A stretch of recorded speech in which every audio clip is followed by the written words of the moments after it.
Halo teman-teman semuanya, balik lagi di channel Cinema Whisper bareng Dea.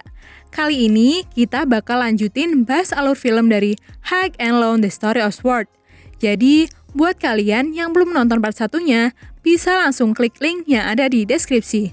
Takutnya nanti bingung kalau langsung part 2 ini. Sebelum kalian kenalan dulu sama anggota Sword di part 1.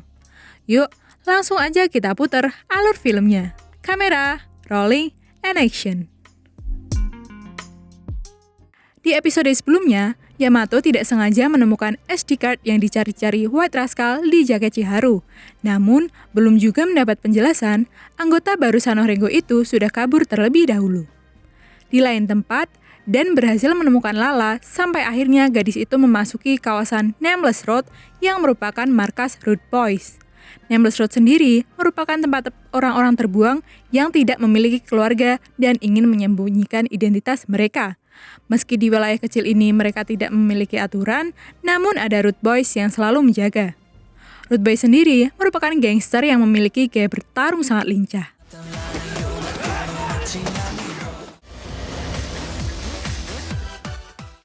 Saat sedang khusyuk memata-matai Lala dan menyadari bahwa gadis itu adalah adik dari Smokey, ketua Rude Boys, ketika kembali membuntutinya dan kehilangan jejak Lala. Namun, ia justru menemukan hal yang lebih menyenangkan, yaitu pabrik narkoboy di wilayah Nameless Road, dan lebih parahnya lagi, ia melihat Chiharu di sana. Di lain tempat, Yamato terlihat menyerahkan SD card itu kepada White Rascal. Rupanya, White Rascal telah mengetahui bahwa isi SD card itu adalah jadwal transaksi narkoboy. White Rascal juga mengetahui bahwa Lala adalah adik dari Smokey, sehingga ia menyimpulkan bahwa Rude Boys adalah dalang di balik semua ini. Setelah itu, Yamato berusaha meyakinkan bahwa Sanorengo tidak terlibat di dalamnya.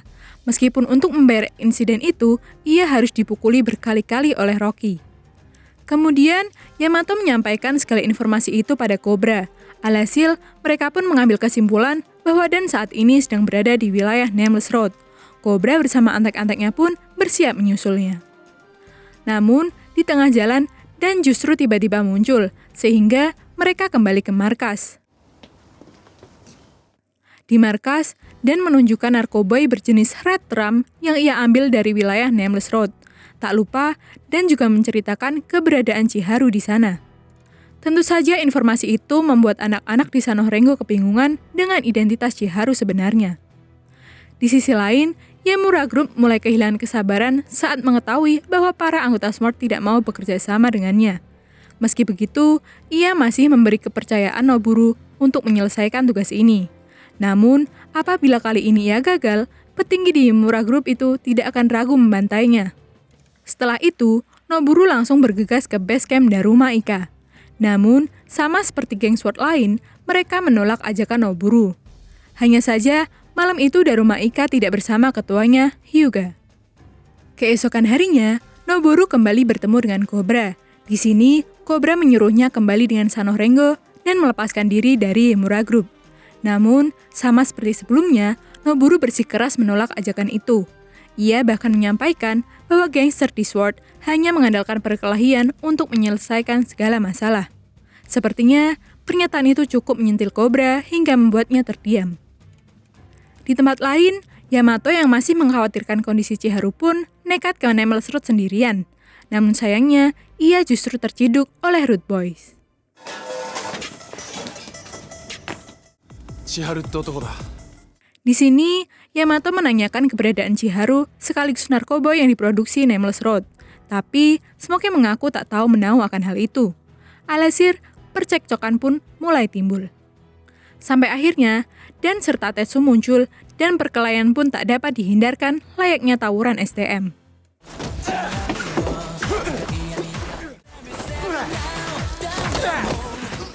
Di tengah pertarungannya dengan Yamato, Smokey tiba-tiba batuk hingga mengeluarkan darah. Kesempatan ini lantas digunakan Dan, Tetsu, serta Yamato untuk kabur. Setelah itu, ketiganya memutuskan untuk pergi ke pabrik Red Drum dan kebetulan sekali mereka menemukan Chiharu di sana. Alhasil, mereka pun langsung menyergap bocah itu. Di sini, akhirnya Chiharu mengaku bahwa pekerjaan haram itu ia lakukan demi melunasi hutang ayahnya. Saat itu, ia bertemu Noburu yang menawarkan pekerjaan dengan bayaran mahal di Redram. Noburu juga menyuruhnya memberi informasi tentang Sano Rengo. Alhasil, karena didesak masalah ekonomi, Chiharu pun tak punya pilihan lain. Selain itu, Chiharu juga menjelaskan bahwa Shion, anggota White Rascal, juga bekerja di pabrik narkoba itu. Maka, dari sini kita bisa menyimpulkan bahwa dalang dari segala perselisihan antara White Rascal, Root Boys, dan Sano Rengo adalah Noburu. Usai menyadari hal itu, Yamato pun bergegas ke gudang Redram dan memporak-porandakan segala hal di sana. Tak berselang lama, datanglah Root Boys yang mendengar kekacauan itu. Setelah itu, disusul oleh White Rascal yang langsung mempermasalahkan keberadaan Redram di Nameless Road. Apalagi, barang haram itu sudah sampai masuk di wilayahnya. Kedua gangster ini pun sudah siap bertarung. Untung saja, Yamato dengan sigap menjelaskan bahwa mereka telah diadu domba oleh Yemura Group yang bernafsu menguasai Sword. Akhirnya, kesalahpahaman itu pun berakhir. Meski akhirnya, Shion yang ketahuan bekerja dengan Yemura Group harus dikeluarkan dari Nameless Road. Padahal, ia sendiri melakukan itu demi uang untuk berobat Smoke. Smoke pun terlihat kembali batuk parah. Di lain tempat, Noburu terlihat diajar habis-habisan oleh Nikaido karena dianggap telah gagal mengambil alih wilayah Sword.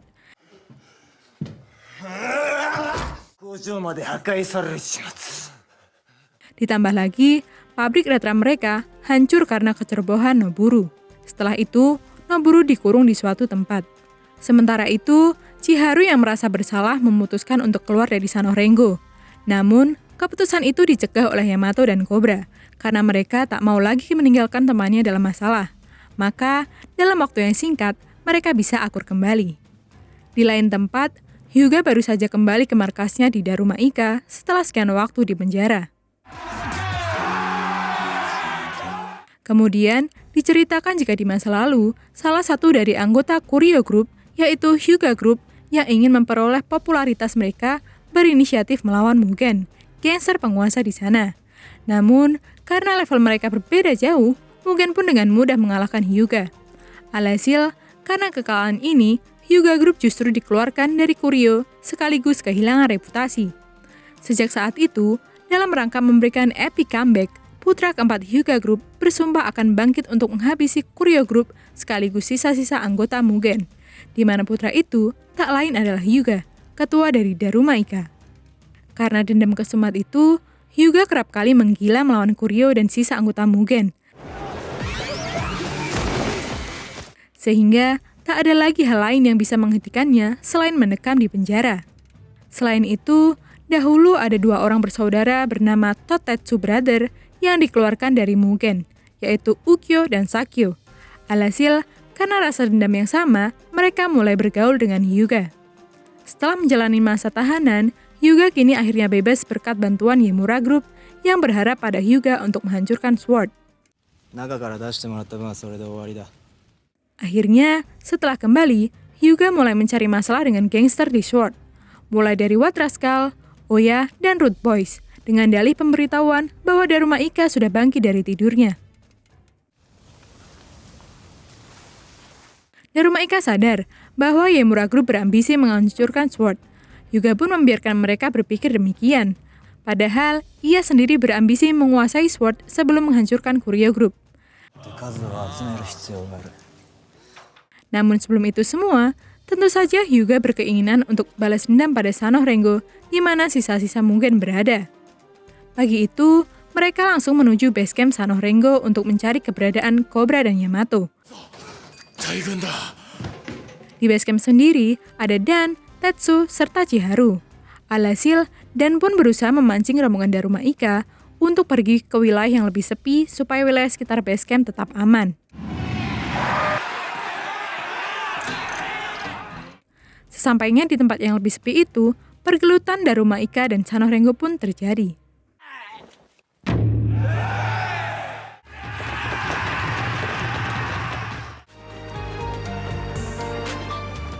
Di tempat lain, terlihat Cobra dan Yamato sedang berada di sebuah tempat saat Naomi datang dan marah-marah karena Yamato tak mengangkat teleponnya. Di arena pertarungan sendiri, meskipun anak-anak Sano Rengo kalah jumlah, nyatanya mereka masih mampu unggul melawan pasukan Daruma Ika yang terlihat tumbang satu persatu.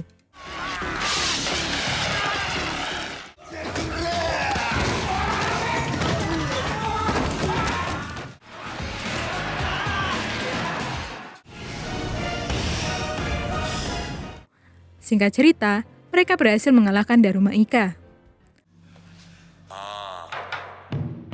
Tapi ternyata pertarungan ini belum berakhir, karena kedatangan Hyuga saat itu membuat Cecurut Daruma Ika bangkit kembali. Namun, di saat bersamaan, Cobra dan Yamato pun ada di sana. Di sini, Yamato berusaha mengingatkan supaya Hyuga berhenti melakukan hal-hal bodoh seperti ini. Namun Hyuga bersikeras melanjutkannya sampai Yamato dan Cobra tewas. Alhasil, tanpa aba-aba, Cecurut Daruma Ika pun mulai menghampiri Yamato dan Cobra, yang tentu saja langsung dihadang anak-anak Sanorengo. Sementara itu, Cobra hanya bisa terdiam karena teringat kata-kata Noburu bahwa anak-anak SWORD hanya bisa menyelesaikan masalah dengan berkelahi. Di tempat lain, Noboru rupanya kembali mendapat kesempatan terakhir menghabisi SWORD. Sementara itu, Hyuga yang melihat anak buahnya mulai kewalan pun mulai turun tangan. Dengan wajah psikopatnya, ia dengan mudah melawan Sanorengo, bahkan mematahkan tangan mereka. Melihat itu, Cobra pun tak tinggal diam. Ia berusaha menghentikan Hyuga. Meski ia terus mendapatkan tonjokan, Cobra tak membalasnya, karena ia hanya ingin menyadarkan Hyuga. Tanpa diduga, petinggi geng SWORD lainnya pun datang dan menyaksikan mereka.